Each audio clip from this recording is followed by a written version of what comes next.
Jay Silverheels, better known to the world as Tonto, was far more than the iconic sidekick to the Lone Ranger on 1950s television. While many recognized him only for his on-screen persona, his life and career were remarkable in ways that transcended fame. He became the first Native American actor to achieve significant success in mainstream Hollywood, breaking through barriers that had kept indigenous performers largely invisible for decades. Born Harold J. Smith on the Six Nations of the Grand River Reserve near Hagersville, Ontario, Jay's early life was deeply rooted in the strength, discipline, and traditions of his Mohawk heritage. As the grandson of Chief A.G. Smith and Mary Wedge, and one of 11 children born to Captain Alexander George Edwin Smith and Mabel Phoebe Dictator, he grew up immersed in a family history-rich with stories of courage, endurance, and pride. His father, Captain Alexander Smith, was a decorated soldier who had survived some of the bloodiest battles of World War I. By the time Jay was 4 years old, his father had already shaped his early understanding of resilience and determination, lessons he would later reinforce by training Polish-American recruits for the Blue Army in France. Growing up in a large and tightly knit family, Jay quickly absorbed the values of responsibility, loyalty, and community-mindedness, traits that would carry him through the complex worlds of professional sports and Hollywood. His mother, a woman of Mohawk and Seneca descent, further instilled in him a deep appreciation for cultural heritage and perseverance, ensuring that the young boy's identity remained grounded in the pride of his ancestry. These early lessons would become a compass guiding Jay as he navigated the challenges and prejudices he would later face in the entertainment industry. Long before the glare of Hollywood lights beckoned, Jay first made his mark in the world of athletics. A natural competitor with a love for teamwork, he found his first stage in the game of lacrosse, a sport deeply entwined with Mohawk culture. In 1931, when the owners of Toronto and Montreal NHL teams experimented with indoor or box lacrosse to keep arenas active during the summer months, Jay eagerly joined the Toronto Tecumsehs, competing under his birth name, Harry Smith. Athleticism ran in his family. He played alongside his brothers Russell, nicknamed Beef, Sid, Porky, and his cousin George, Chubby, traveling across North America to compete under the North American Amateur Lacrosse Association. Their journey took them to cities including Buffalo, Rochester, Atlantic City, and Akron, instilling in Jay a sense of adventure, discipline, and self-confidence. The rigors of travel and competition shaped his work ethic and fostered an early understanding of leadership, teamwork, and personal accountability. Jay's pursuit of challenge did not stop on the lacrosse field. In 1938, he took his athletic ambitions into the boxing ring, competing in the Golden Gloves tournament at Madison Square Garden.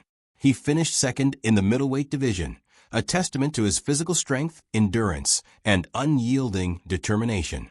These early experiences in sports honed the qualities that would later allow him to confront the systemic biases of Hollywood: resilience, tenacity, and the courage to step into unfamiliar arenas with confidence.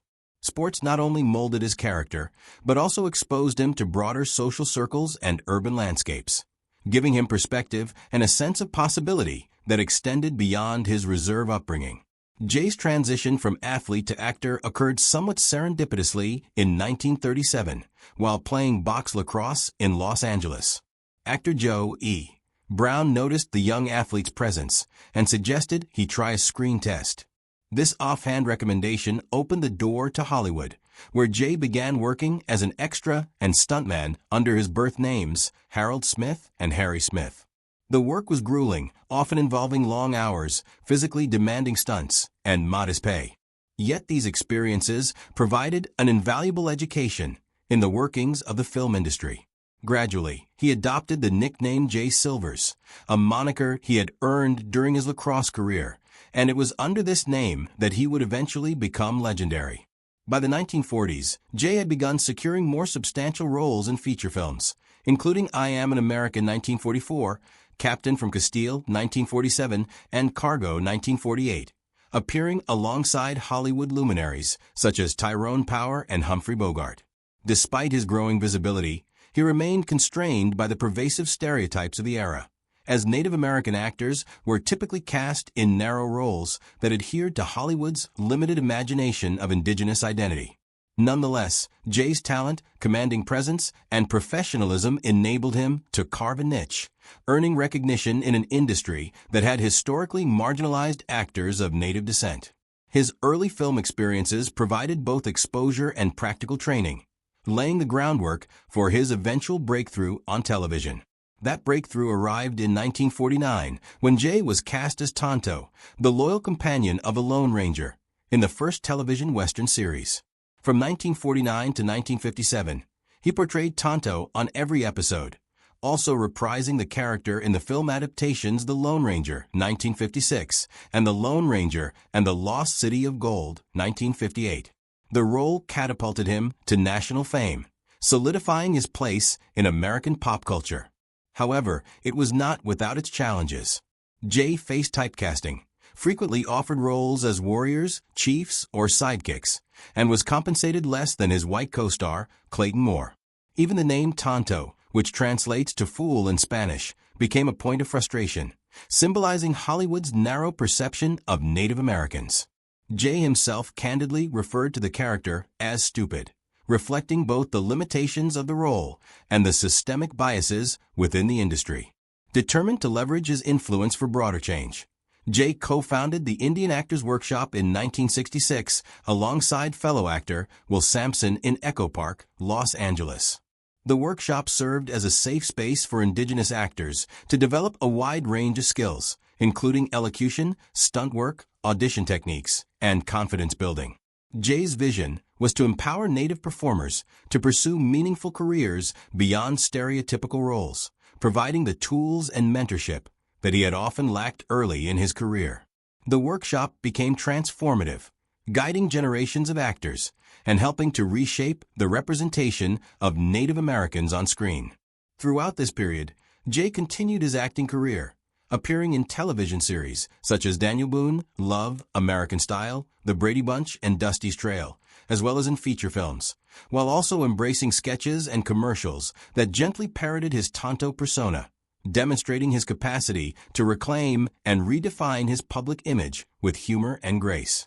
Outside of his professional life, Jay Silverheels nurtured a rich and fulfilling personal existence, though it was often overshadowed by his on-screen identity. He married twice, first to Bobby Smith, with whom he had a son, Steve, and later to Mary Doma, with whom he had 5 children, Jay Anthony Jr., Marilyn, Gail, Pamela, and Karen. His family was the cornerstone of his life, providing stability and grounding that the demanding world of Hollywood could not offer. Jay instilled in his children the values of resilience, respect, and cultural pride, ensuring that his Mohawk heritage remained central to their upbringing. To them, he was not just the figure of a television show, but a father and mentor, a man whose integrity, humor, and wisdom offered sanctuary beyond the camera's gaze. Even after the conclusion of the Lone Ranger series, Jay continued to work steadily, though he still encountered persistent typecasting. He appeared in films including Sandy, 1973, and The Man Who Loved Cat Dancing, 1973, and maintained a presence on television. Additionally, he explored his creative side through poetry, drawing on his Mohawk upbringing and personal experiences to share narratives that were often absent from mainstream Hollywood.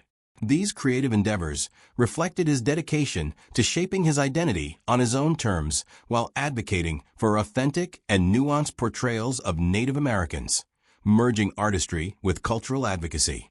The 1970s brought serious health challenges. In 1975, Jay suffered a series of strokes that left him partially paralyzed, dramatically limiting his mobility and ability to work. Despite this, he remained committed to advocacy and mentorship, attending events and supporting indigenous actors wherever possible. Friends and family recall his resilience and quiet dignity during this period, as he faced his illness with courage and a sense of humor. Jay passed away on March 5, 1980, at the age of 67 in Calabasas, California. His ashes were returned to the Six Nations Reserve in Ontario, and a cenotaph honoring him was later placed at Forest Lawn Memorial Park in Glendale, California. These tributes reflected the enduring impact of a man who had long carried the responsibility of representation for Native Americans in Hollywood, even before the industry embraced diversity and authentic storytelling. Jay Silverheels' legacy extends far beyond the character of Tonto.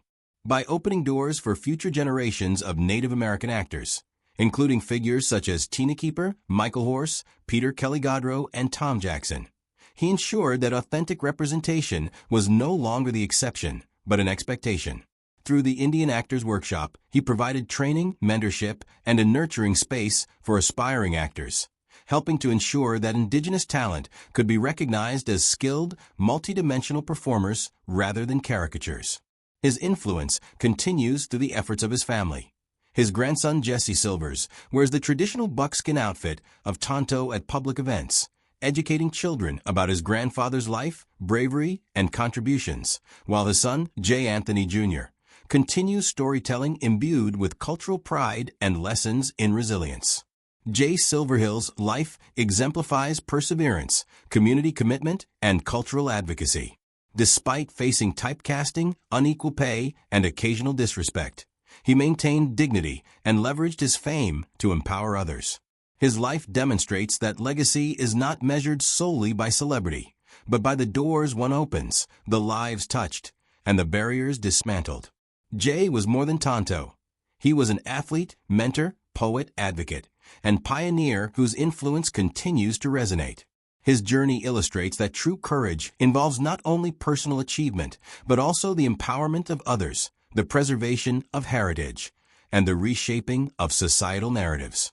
Born Harold J. Smith on May 26, 1912, on the Six Nations Reserve near Hagersville, Ontario, Jay's early life laid the foundation for a lifetime of accomplishment and advocacy. Immersed in Mohawk culture, surrounded by a large family, and guided by parents who valued discipline, resilience, and cultural pride, he developed a strong sense of identity and purpose. From excelling in lacrosse and boxing to redefining Native American representation on screen, Jay Silverheels exemplified the meaning of true success, lifting others, preserving heritage, and creating a legacy of mentorship, empowerment, and inspiration. His story remains a testament to perseverance, courage, and the enduring power of cultural pride, serving as a guiding example for generations who follow.